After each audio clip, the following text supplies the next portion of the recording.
Not gonna lie, I'm kinda curious how many people are just now learning that his name is Chane and not Chang. No matter the name, he is his parents' child, for better or worse. Hey, booby. Connie, when you kiss this loser, do you still taste dirt? No, not anymore. Jerk. Hey folks, welcome to Squirrel Tactics. Don't forget to hit like and subscribe if you haven't already. Check out our Patreon and merch store, and yeah, let's just do this thing. Chane Wassanasong. Personal theory is that the writers knew he was a Shane, but also East Asian, so they just combined Shane and Chang. Voiced by Pamela Adlin, who also voices Bobby and several other child characters. Whoa, man. I'm a policeman? Ugh, I'm getting too old for this crap. He's the only child of Ted and Cindy Wassanasong. Super. Just super. And if Con has anything to do with it, Connie's eventual husband. Oh, hey, Chane. How you doing? How's your dad? Still on membership committee at Nine River Country Club? Yes, sir, Mr. Soup. He's a classmate of Bobby's who he refers to as Booby Hill. Hey, Booby Hill. What are you doing here? The lunchroom's that way. Good one. Well, it looks like I'm your new teammate. What? If you mess up, we'll mess you up. He uses this nickname several times in the show, and it traces back to Chane seeing Bobby topless, and Bobby goes nuts, and seeing as Bobby is overweight, well, topless overweight Bobby becomes Booby. Check it out. It's Booby Hill. Chane was probably pretty proud of himself for that one. He considers himself to be rather clever, though he's typically not. Truth be told, he's like a less intelligent, less talented version of Connie. He's second oboist, runner-up in Westinghouse Science Contest, and he has terrific posture. I'm first violin and a Westinghouse winner. I wonder if the reason, or one of the reasons, he plays oboe is because it's not as widely used. Going simply off of my 3 years in middle school band, and keep in mind here that my experience is not the end-all be-all experience, but we had 4 oboe players, whereas if we were talking cornet or trombone or flute, well, there's a whole host of them. So Chane would have better chances with less competition if he only had to beat out a handful of oboe players. Hell, it's probably 3. Why would a llama want to come back as a third oboe? Second, Connie. Any woodwind. Okay, sorry, correction, he's second chair oboe. Also, when I was in school, strings were in orchestra and winds were in band with brass and percussion, so the two of them wouldn't even be playing together, but Arlen is obviously different. Anywho, it's hard to talk about Chane without mentioning Connie. His first appearance was alongside the rest of his family in Naked Ambition, where we see him take Connie out on a date to a carnival. Connie Subaru Simpon, meet Chane Wassanasong. You are much more beautiful than your picture led me to believe. What picture? I send him pictures, so what? Go have a great time. Chane, maybe we can sit in the back seat and hold hands? It's interesting that this date is a combination of at least 3 different motives. Connie's motive being to make Bobby jealous, Chane's motive of getting to date Connie because he likes her, and Con wants his daughter to end up with Chane because he believes it'll bring him closer to Ted and possibly get him into Nine Rivers Country Club. Nine Rivers Country Club. Now accepting applications from most of Ireland. It's arguable whether or not Con would marry his daughter off to a bottle of rooster sauce if it got him into Nine Rivers. The hot sauce guy? You look much younger on the label. There's a rooster on the label. And to be fair to Connie, she's not the only one to use Chane in order to make Bobby jealous, seeing as Con did the same thing in Peggy's fanfare. Hello, Mr. Supernoots. Is Connie there? Connie? She's not here. She's, Where is she? If Connie wants to go swimming all afternoon with Chane Wassanasong, that's her business. Enjoy your hillbilly festival. But yeah, Chane does like Connie. In fact, he wants to date her, but his parents forbid it due to viewing the entire Supernoosenphone clan as existing beneath them. How hard would it have been to say we had to pick up Uncle Vaughn at the airport? Not very. Well, we've been forbidding Chane to date Connie. Let's have dinner and remind ourselves why. Greetings, Ted and Cindy Wassanasong. It's been too long. We just had you over a few, Yeah, we meant to. And this mindset has certainly rubbed off onto Chane. He is a child of privilege. I think the term they tried to make up for it was affluenza. Basically, he's a spoiled rich kid who doesn't care about the consequences because he knows that there probably won't be any, especially if he has his parents to bail him out. And we've seen that Ted has thrown around a bit of money before to give Chane a leg up, like in Redneck on Rainy Street, where he got Chane into a prestigious summer program thanks to a $10,000 donation. Your boy must be very upset about Rice's summer school rejection. What are you talking about? Chane got in, and he's got a super low lottery number for the best dorm. Air-conditioned. Well, how can this be? Chane is just as Asian as Connie, and no offense, he's, well,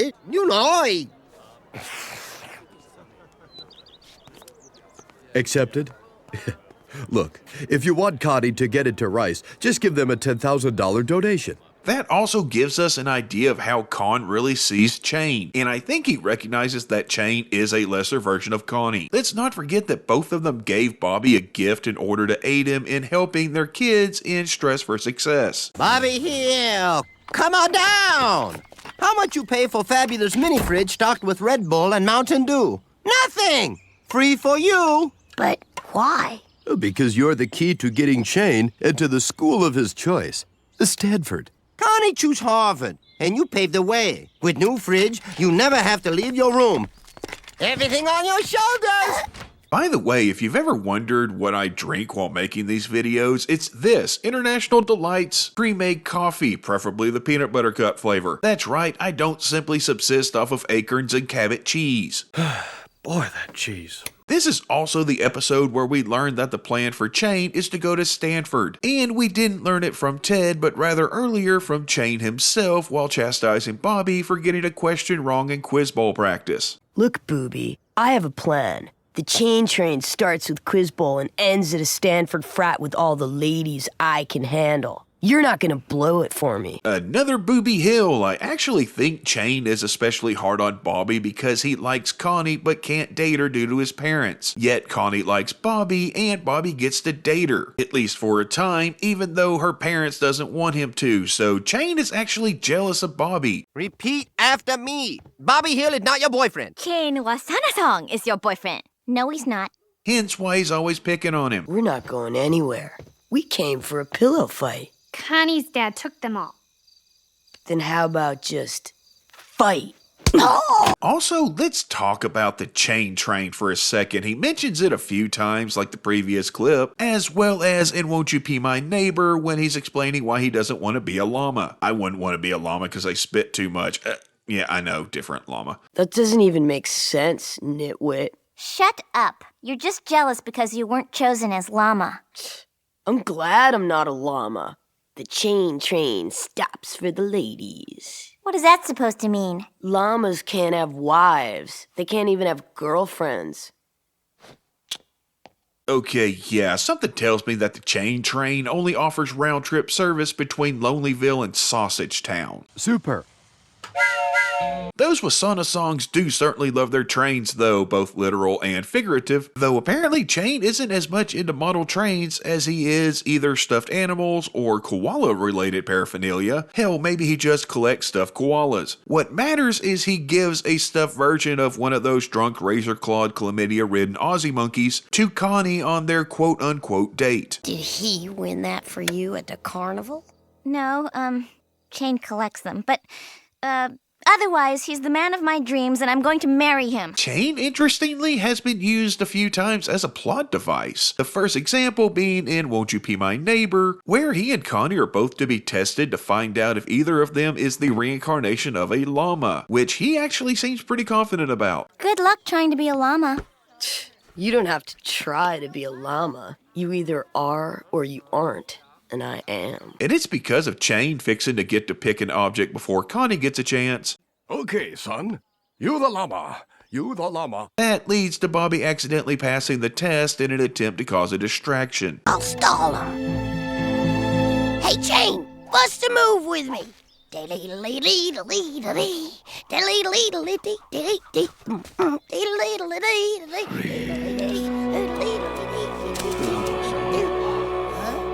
And from this comes the episode's main storyline of Bobby possibly being a reincarnation of a dead llama and how everyone deals with that in their own personal ways.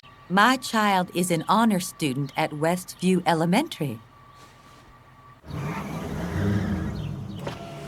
Yeah? Well, my child is God to billions of Asians! Another example is in Bobby Goes Nuts, where it's Chane forcing Bobby to eat dirt after being kicked out of Connie's sleepover. Come on, I live next door. All I have to do is scream and my dad'll be on you like flies on pie. If you eat some dirt, then maybe I'll leave you alone. But I don't want to eat any dirt. Well, maybe just a little. Yum, that's good dirt. You didn't eat any.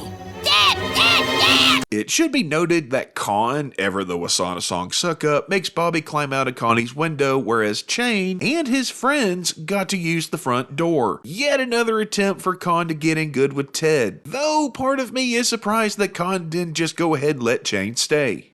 We were just walking by and we saw Bobby sneaking in the window and I wanted to make sure Connie was okay. Bobby here, out the window.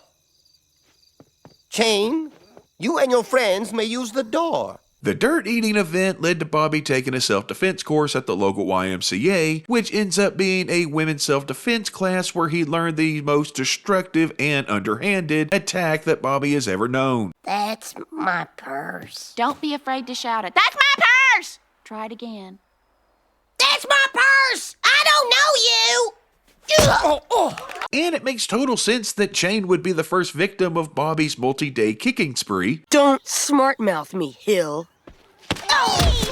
Get away from me! Get away from me! Come on, eat some dirt. Let go of my purse! Huh? I don't know you!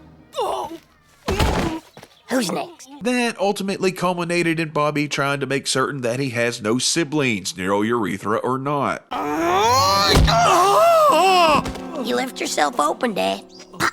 But yeah, Chane was the catalyst for Bobby learning the quick and easy ballbuster kick, while also becoming the first victim driven to their knees by it, which is just literary levels of comeuppance. He totally had it coming after bullying Bobby over and over, plus force-feeding someone dirt is a tad bit beyond simple schoolyard bullying. I heard what you did to Chane Wassanasong. Unforgivable. Then I heard what you did to your father. Very funny. So I'm conflicted. But truth be told, I am kind of conflicted on how I feel about Chane. Don't get me wrong, he's a mean, spoiled bully who holds the same superior perception of others that his parents have. Yeah, wonder where he got that. Oh, we'll be there. And then maybe this summer we come visit at your beach house on the Gulf. Of course. Well, let's set a date. I get calendar. Please, do not make this awkward. Oh, God, I almost forgot. Bye. And he is very much a child of privilege, though it's quite possible that this is a case of his parents trying to provide for him the types of benefits that they themselves didn't have as children. I'm not excusing it in any shape, form, or fashion, I'm just trying to understand it. And adding to this is the fact that he's kept under the same amount of pressure from his parents, if not more than Connie is from her parents. He may have the amazing benefit of a safety net, but he's still pushed to succeed in the stereotypical Asian way. We do see change stressed out because he doesn't want to be blamed for a track team loss in Bobby on Track. Hey, Chane, if this were an egg, it'd take some kind of crazy bird to lay it. I'm trying to hyper-focus, okay? We'll talk more about that one here in a minute. We also see him none too happy when Connie points out a shortcoming after Bobby gets introduced as the new Quiz Bowl team member. Why would we want Booby Hill? So the other teams feel sorry for us? They already feel sorry for us because you can't remember the atomic weight of lithium. So he's a bully that doesn't deserve sympathy, but at the same time, his parents push him into sports, advanced classes, and extracurricular activities that he doesn't really care about outside the ability it gains him to pick up girls. If you want, I'll think of you when I'm throwing. Wassanasong, you're throwing next. Why aren't you warming up? Why get warm when I'm already hot? He doesn't necessarily want to do track or quiz bowl, having to spend his time studying or popping tums like Tic Tacs. Chane, books on Copernicus? Let's take a break. Who has the Tums? Don't get me wrong, he certainly seems proud of himself when he gets answers right, but it's still a lot of pressure. Question Negative 273 degrees Kelvin is also known as what? Wassanasong, Tom Landry. Absolute zero. Correct. But he's being forced to do things to pad his resume, which probably partially causes him to bully others. While at the same time, Connie is also forced to do the same thing, but she does not take it out on others. So, yeah. So I'm conflicted. And speaking of girls, we know how Chane feels about Connie. He is totally down for her to jump on board the Chane Train. Dear God, he's got me saying it now. Super. However, Connie hasn't shown any interest in Chane. That wasn't meant to make Bobby jealous. Mixed signals, I know. But Connie has made it clear to her parents on a few occasions just how she feels about Chane Wassanasong, whether they want her to date him or not. Chane Wassanasong is your boyfriend. Mom, we had one date. I don't even Chane like... Wassanasong Chane Wassanasong is a boring know-it-all who only talks about himself and cheats at miniature golf. Chane Wassanasong is the biggest shank in our class. So he's either a cut of meat. The cow says, moo. The cow also says, I have 11 distinct cuts of meat, each with its own taste and texture. A prison weapon and or act of using said prison weapon. Of course it's shank or be shanked. Or apparently a person who is sneaky and underhanded. Yeah, I'm going with option 3, though that is a new one on me. He does get an invite to Lucky and Luann's wedding alongside his parents. Let's celebrate. Mr. Khan, I'll have a Mai Tai. And after Bobby joins the track team as a form of punishment for the other members, it's a whole thing about shame. Watch the episode. Chane is the first one who falls victim to being Bobby Hilled. You're a 30-foot shot putter with a 10-foot mindset. You're out. Hill! What? Coach, it was a joke. A funny joke. Wherein he's replaced in his event, in this case shot put, by Bobby, who does badly, hurting the team overall and gaining Chane the ire of his teammates. Because to them, he's the reason Bobby was allowed to compete. It's a sports psychology experiment that doesn't end up working out well, though we get to see a rare scene of Chane being pushed around instead of him being the one doing the pushing. You blew it for us, Chane. Maybe your girlfriend wants to see me kick your ass. His final appearance at Bobby Ray was short, but he exemplified everything that is Chane Wassanasong, in that he calls Bobby Booby, then proceeds to be the straw that break the camel's back, causing Bobby to snap and set the plot of the episode in motion, thereby yet again acting as a plot device. Dang it! This is all because of you. You're the reason I'm fat and lonely. Make your purchase and move on, Booby. Don't you think if I could move on, I would? This machine's got me. It's got all of us. I used to be thinner and more mellow, but I can't help myself. Look at me. I'm buying a soda right now. Bobby's going crazy. What's happening? When was he thin? As far as Chane in the future, I think he probably will get into Stanford. However, I highly doubt that he will graduate from there. See, Ted is well off. He could be looked at as rich, but I wouldn't say that he's wealthy. He's probably one of the richest men in Arlen, and yeah, he has a beach house on an island that he can hide at, unless you have access to motorboats. We tried to disappear from the face of the earth by holing up at our beach house. It's on an island. They still found us. They have motorboats, Peggy. Motorboats? But still, he's a big fish in a small pond. What I'm saying here is that Ted has Chane get into Stanford money, but he may not necessarily have keep Chane in Stanford money if you catch my drift. Chane will either flunk out or maybe there will be some kind of incident or whatever, but what matters is Chane is out. And my guess, since he's kind of directionless at that point, Ted buys or opens a restaurant, either gives it to Chane or puts him in charge of it, and Bobby works under him as head chef, with the two of them probably having a relationship a lot like Con and Hank when Con owned part of Scrubby's. Scrubby's Car Wash. Swing on by for cruise night. Your job is to work hard. My job is to sit in air-conditioned office booking trip to Mexico with my hot wife. See what slow and steady get you, Hank Hill? Working for me? But at the same time, either he or Ted, or possibly both, see Bobby as their golden goose like Buck saw Hank. Not bad. I got my own little success secret. Never killed a golden goose. Goose, huh? Con, a business thrives on customer relations and back-breaking hard work. And that's the guy who gives it to you. Hank is the golden goose. Part of what has been released about the revival is that Bobby is the head chef at a restaurant called Chane. Considering rabata is a cooking method that uses charcoal, that should be interesting, but also that it's named after Chane, hence why I figure he'll be in charge of it, at least on paper. And I suppose it is in the realm of possibility that he may end up with Connie himself. I don't really see it happening, but it again is within the realm of possibility. So, Chane Wassanasong, he's a spoiled bully who's stereotypically pushed by his parents to be an achiever, when the only achievement he cares about is a number of notches on his headboard. He's a lesser version of Connie, he's less intelligent, less talented, but he gets a leg up due to who his parents are. And say what you will about the show's inconsistencies over time, but at least once Chane started calling Bobby Booby, he stuck with the nickname and called him that every time they interacted afterwards, making me wonder if he will still call Bobby Booby in the revival. And as stated before, I think a lot of Chane's issues towards Bobby have to do with Chane's interest in Connie, which kinda contradicts the whole Chane Train thing, though it's also possible that he wants to date Connie simply because his parents forbid him to. He kickstarts several plots, sometimes literally, and he's remembered for being an annoying bully who tended to punch down while finding himself rather hilarious, though Connie had a tendency to get the better of him when they verbally sparred. When it really boils down to it, he is very much his parents' child, and he is exactly what I would expect from the spawn of Ted Wassanasong. And this 97 pedo has its own story. It's the au pair who slaps you after you chase her into the kitchen. Thanks for watching, folks. We'll see y'all next time. Oh, you have been kicked in the testicles. Oh. I palpated the left testy and everything checks out. There's going to be quite a bit of swelling for a few days. Well, what about the other one? Well, we can't find it right now.